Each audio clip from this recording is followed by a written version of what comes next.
So the point that you brought up, and when you're giving this example of an experience in a retail environment, and then connecting it back into a communication of when somebody reaches home, with that pet example, lots of companies are struggling with this.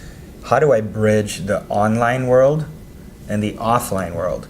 The example you just provided seems to be a pretty compelling and interesting way that at least a company is trying to do that. What's your perspective on bridging online and offline? I think that's a great example. Any others you can share that? Yeah, I would tell you that I'm starting to hear about the in-betweeny as well.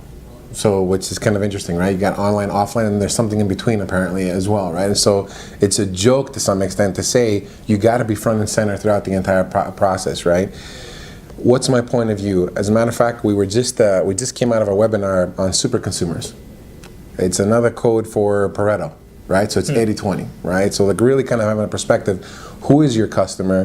What is your top producing customer? Why are they the way that they are, right? When do they come in, and getting to understand them even better. I was at a conference recently, and a very large retailer just said, you know what, I no longer care about acquiring new customers. What I care about is doing more with the customer that I have when they're in the store and when they're outside the store. It's a very interesting statement, coming from this particular retailer for two reasons. One, the number of transactions that takes place, in their environment is unbelievable, right? And then again, on the flip side, they're just starting to kick off their loyalty card. So when you start to think about that, they're going down a path basically saying, I got to get my house in order first, figure out if I'm doing right with the people that I already have captive because they're coming in my store, and then I'll figure out what I need to do further out. So it's one philosophy, right? How do I connect online, and offline, or in-store and out-of-store? It's exactly that. Let me start with the people that I know I already have an engagement with. Am I doing everything that I can do? Am I everything I can be for them? If you remember, you and I always used to talk about, right? Do we understand her? Does she walk into the store and say, you get me, I love shopping here? All right, I did a little quiz just a little while ago with one of our former clients together, Best Buy. Are you still a Silver Reward Zone member? I am. Well, you haven't checked your email recently because you're no longer called a Silver Reward Zone member. And if you take a look at it, last night you and I are one of very few that received an email. Announcing that we're now the Premier Plus, okay? And it's a completely different thing. Well, I asked a group of about 50 people right now in a webinar.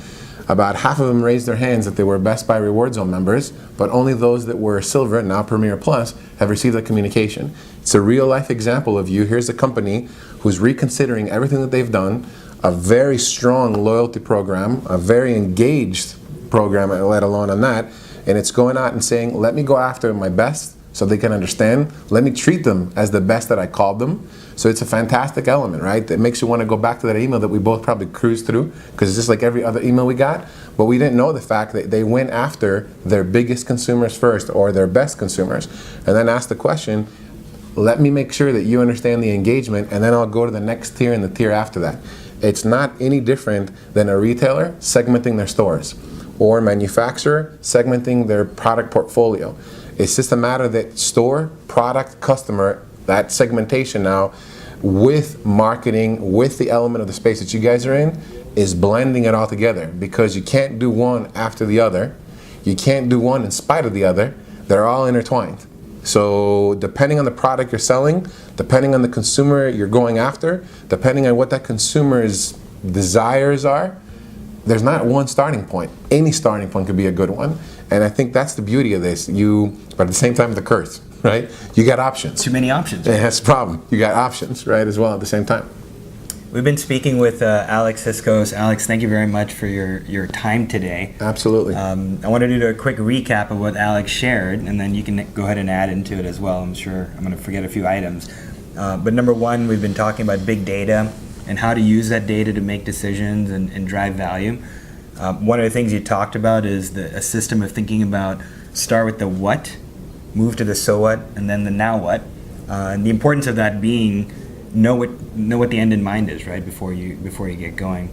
The second thing you talked about that I thought was very interesting is looking at the path to purchase and thinking about the right ways to engage with the consumer along that path. And the example that you provided in a pet environment where consumer walks into the store and you're understanding who she is and why she's there based on the pet that she has, and then connecting it back into a digital experience, I thought was phenomenal. And the third piece that you talked about I thought was interesting, of course, is lots of options around data. Start to hone in to the center of what you really need and what you want. And lots of companies are starting to ask the question around ROI of data. Do we really need all of it, and what's really important versus what's nice to have and versus I don't even want this anymore? What else would you add as far as parting thoughts? No, that's a great summary. You know what? The one thing that we didn't talk about that I would add is there's a human factor here. And there's a lot of different ways to look at it. I'm not going to talk about it from the shopper perspective because everybody's kind of like over communicating on that front, and there's a lot of like opinions out there. But when you start to go back to the element of big data, the human factor is this. We have to remember that this is all about relationships. Right? So even though I'm bringing in a set of new information to somebody, the ability to understand fact versus belief is a very interesting area to be in, right? Because ultimately, if you take a look at a little known fact about something that turns into be a core truth that eventually leads to a new insight, I get to impact somebody's belief only to create a new one. Right, so belief is nothing else than an expired fact, right? Yeah. So, and as we look at that and we look at that kind of circular, it reminds us that at the end of the day, no matter what you're trying to do and what part of the path to purchase you are representing, you know, as a service provider, or on the flip side, where you are as a client, using people like Nectar, using people, you know, like CROSSMARK, what am I trying to solve towards, right? And ultimately making sure that we are talking through you know, what we're trying to go after, understanding kind of the human element of the shopper themselves and all the choices that they have, but at the same time the choices that we have to go after them. And instead of using everything in it's a one size fits all, it's trying to figure out what works for Amrit, what works for Alex, what works for that owner of that particular dog, or for the holder of a very specific platinum card, right? You know, and what is it in it for them at the end of the day. Alex, appreciate the conversation Absolutely. Today. As we'd love to hear from you as well if you have conversations that you want to have about big data, comments you want to share on what Alex just talked to us about today. Drop us a line, contact@nectarom.com. We'd love to hear from you. Thank you.